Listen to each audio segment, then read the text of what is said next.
झारखंड में कल्पना सोरेन ने ऐसा अभूतपूर्व और ऐतिहासिक प्रदर्शन किया है कि झारखंड से पूरी भाजपा का सुपड़ा साफ ही कर दिया और ऐसा इतिहास रचा कि आने वाली कई पीढ़ियां याद करेंगे।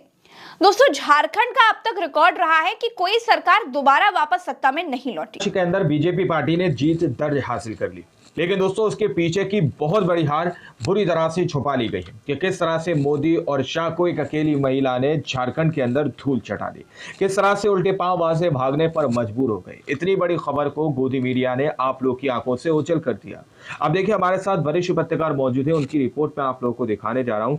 इस रिपोर्ट को जरा गौर से देखिएगा। नमस्कार दोस्तों, प्रियंका गांधी ने अपना चुनावी पॉलिटिकल डेब्यू कर लिया है। पहली बार चुनाव लड़ा और 4,10,000 से ज्यादा वोटों के साथ चुनाव में वो जीत गई। सिर्फ जीती नहीं, बल्कि बीजेपी को तीसरे नंबर पर लाकर पटक दिया। 2024 में राहुल गांधी इसी सीट से चुनाव जीते थे। अब प्रियंका गांधी सांसद हैं और लोकसभा में ऐसा पहली बार होगा जब भाई और बहन की जोड़ी एक साथ सदन में दिखेगी। राहुल गांधी वायनाड से 3,64,000 वोटों से जीते, लेकिन प्रियंका गांधी ने उनके रिकॉर्ड्स को तोड़ दिया। प्रियंका गांधी वायनाड में 4,10,000 वोटों से जीती। दोस्तों, झारखंड में कल्पना सोरेन ने ऐसा अभूतपूर्व और ऐतिहासिक प्रदर्शन किया है कि झारखंड से पूरी भाजपा का सुपड़ा साफ ही कर दिया और ऐसा इतिहास रचा कि आने वाली कई पीढ़ियां याद करेंगे। दोस्तों, झारखंड का अब तक रिकॉर्ड रहा है कि कोई सरकार दोबारा वापस सत्ता में नहीं लौटी। केवल एक रघुबर दास को छोड़ दे तो झारखंड का इतिहास ये भी है कि यहाँ कोई भी मुख्यमंत्री अब तक के इतिहास में अपना 5 साल का कार्यकाल पूरा नहीं कर पाया। कल्पना सोरेन जेएमएम को अपने दम पर दोबारा सत्ता में वापस लेकर आई हैं। इंडिया गठबंधन ने झारखंड में 55 सीटों पर जीत दर्ज की और पूरा एनडीए सिर्फ 25 सीटों पर आकर सिमट गया। जेएमएम ने अकेले 34 सीटों पर जीत दर्ज की। कांग्रेस ने 16 और आरजेडी ने 4 सीटों पर जीत दर्ज की है। दोस्तों, तो ये सोच के गलतफहमी में है कि अगर हेमंत सोरेन को जेल में डाल दोगे तो तुम झारखंड में हमारी झारखंड की आवाम की अबुआ सरकार को हिलाने का अगर काम करोगे तो सपने देखते रहिए, आपके सपने कभी सच नहीं होने वाले हैं। ये झारखंड है, झारखंड। जय जय झारखंड, जय जय झारखंड। दोस्तों, भाजपा ने महाराष्ट्र में शानदार अकेले अपने दम पर 133 सीटें जीत ली। इतिहास बनाते हुए पूरे एनडीए ने 231 सीटें हासिल कर ली। महाराष्ट्र में इंडिया 51 सीटों पर सिमट कर रह गया। शिंदे वाली शिवसेना ने 57 सीटें जीती। अजीत पवार की पार्टी ने मेरे वीडियो करने से पहले तक 41 सीटों पर बढ़त बनाकर रखी थी, जबकि इंडिया खेमे वाली उद्धव की शिवसेना ने 20 सीटें जीती। कांग्रेस का दम 15 सीटें जीतने में ही निकल गया और शरद पवार की एनसीपी 10 सीटों पर सिमट कर रह गई। दोस्तों, महाराष्ट्र में इंडिया गठबंधन हवा हो गया और झारखंड में बीजेपी का सुपड़ा साफ हो गया। हिसाब एक पर बराबर रहा। यूपी में जब वोटिंग ही लोकतंत्र बंदूक तंत्र के जरिए हुई थी तो उसकी बात मैं यहाँ पर क्या ही करूं।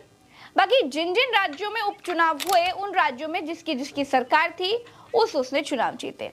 बंगाल में ममता बनर्जी की सरकार थी, वो जीती। बिहार में बीजेपी, इसी तरह बाकी जगहों पर भी जो आंकड़े हैं वो यही हैं। तो कुल मिलाकर दोस्तों, क्या शरद पवार और उद्धव ठाकरे की राजनीति अब खत्म हो जाएगी? भरत जी ने अशोक वानखेड़े जी से इसका जवाब पूछा है, आपको सुनना जरूर चाहिए। सुनिए जरा। अब शरद पवार के एनसीपी का क्या होगा? शरद पवार के एनसीपी का शरद पवार का एक आखिरी चुनाव था। इसके बाद शरद पवार की उम्र, शरद पवार की हेल अब उनको दिखाई दी। सुप्रिया सुले संभाल पाएंगी? सुप्रिया सुले, देखिए, सुप्रिया सुले को महाराष्ट्र में ज्यादा इंटरेस्ट नहीं है, वो दिल्ली की राजनीति में ज्यादा खुश है। लेकिन अब आने वाले समय में क्या राज्यसभा रिपीट होगी? शरद पवार राज्यसभा लड़ने की बात नहीं कर रहे, वैसे मिलेगी क्या? चतुर्वेदी जो है शिवसेना की मैडम, उनको राज्यसभा रिपीट होगी? नहीं होगी। क्या शिवसेना के दूसरे नेता जो संजय राउत राज्यसभा में थे, क्या वो राज्यसभा आ पाएंगे? नहीं आ पाएंगे, क्योंकि आपके पास 50 का आंकड़ा, इसमें राज्यसभा निकलती ही नहीं। अब आने वाली सारी राज्यसभाएं जो है एनडीए गठबंधन। तो कुल मिलाकर ये आखिरी प्रयास था और मुझे लगता है कि यहाँ कहीं ना कहीं बीजेपी बहुत सक्सेस हुई, क्योंकि आपने बिल्कुल शरद पवार को निपटा दिया। पूर्ण रूप से निपटा दिया। और इन अजित सब पवार, के शरद पवार को निपटा दिया। बीच झारखंड में बीजेपी को धूल चटाने वाली और देश में छा जाने वाली कल्पना सोरेन के बारे में 4 लाइनें कहूंगी। और बतौर महिला उन्होंने वो काम करके दिखाया है जो पूरा इंडिया मिलकर महाराष्ट्र में नहीं कर पाया। नरेंद्र मोदी और अमित शाह पर अकेले भारी पड़ी है अकेले कल्पना झारखंड में। सोरेन। तो अर्ज किया है, तेरी दीवार तेरी छत भी हिला सकती है, जिद पे आ जाए तो पर्वत भी हिला सकती है। ए सियासत सोचा भी ना होगा तूने, एक महिला हुकूमत भी हिला सकती है। अब कल्पना सोरेन का लोहा हर कोई मान रहा है। बड़े बड़े सियासी दिग्गज इस आदिवासी महिला के सामने हैरान है। दोस्तों, पूरे समर में अकेले इस महिला ने बड़े बड़े सुरमाओं को हिला कर रख दिया है। दोस्तों, कल्पना सोरेन की आंधी के आगे चंपाई सोरेन का बेटा चुनाव हार गया। बीजेपी में गई कल्पना सोरेन की भाभी अनिता सोरेन कल्पना सोरेन के नाम के आगे वो भी टिक नहीं पाई। और तो और मोदी और शाह के भी पैर कल्पना सोरेन नाम के राजनीति में उगे नए सितारे के आगे उखड़ गए। मैंने कल्पना सोरेन से इसी चुनाव में एक इंटरव्यू किया था और उनसे पूछा था कि क्या कल्पना सोरेन मुख्यमंत्री बनेगी, तो उनका जवाब क्या था, सुनिए। अगर जेएमएम जीतती है, हाँ जी, तो क्या झारखंड को पहली महिला मुख्यमंत्री मिलने जा रही है? कल्पना जी कितना तैयार है?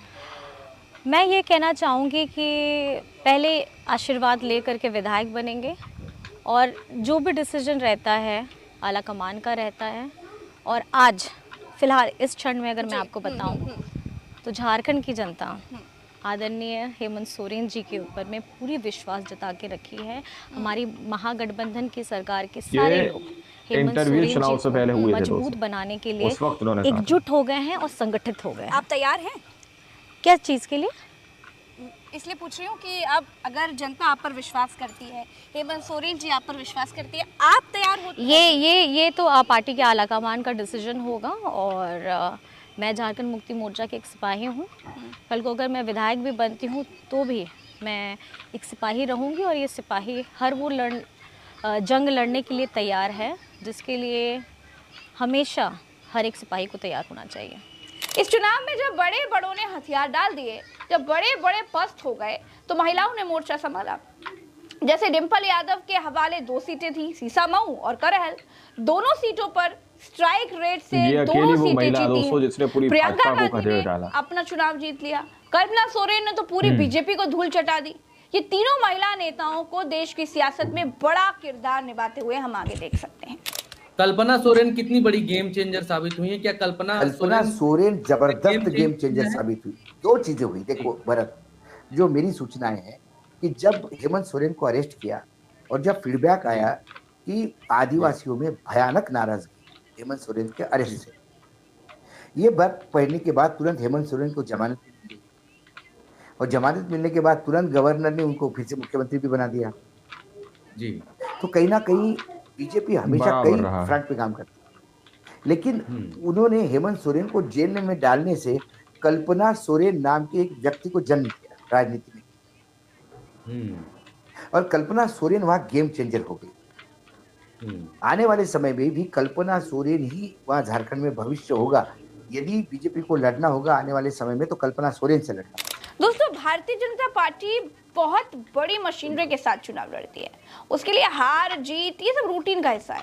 लेकिन कल्पना सोरेन ने बीजेपी जैसी मशीनरी को अपने सुंदर सोना झारखंड में करारी मात दे दी है, धूल चटा दी। मुक्त कंठ से कल्पना सोरेन की तारीफ की जानी चाहिए। पति को जेल में डालकर बीजेपी ने कल्पना सोरेन नाम का वो उगता सूरज झारखंड को दे दिया है जो आने वाली राजनीति में चमक बखेरने के लिए बिल्कुल तैयार है। फिलहाल के लिए इतना ही, चलते हैं।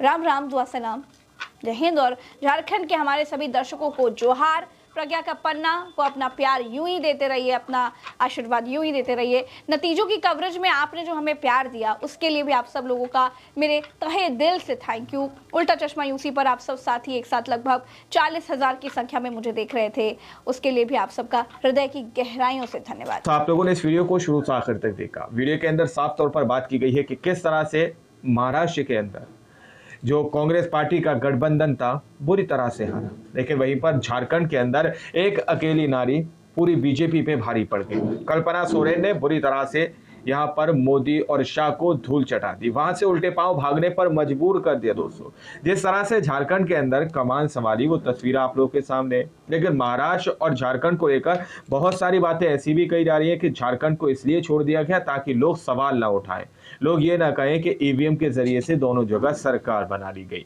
लेकिन महाराष्ट्र का चुनाव जीतना बेहद जरूरी था। महाराष्ट्र पर संगीन संगीन आरोप भी लग रहे तो उसमें चुनाव आयोग ने तकरीबन 10 लाख वोट बढ़ा दिए गए हैं, यानी कि वहां पर वोट परसेंटेज बढ़ा दिया गया।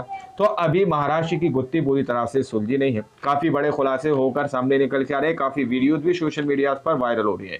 और वहीं पर जिस तरह से संभल के अंदर का मामला सामने निकल कर आया है, लोग कह रहे हैं कि ये राजनीति से लोगों की निगाह हटाने के लिए इस तरह से किया गया है। बाकी आप लोग इस पूरी रिपोर्ट को किस नजर से देखते हैं, सोचते हैं, अपनी राय कमेंट सेक्शन में जरूर दीजिएगा। अगली वीडियो में जब तक के लिए जय हिंद, जय भारत।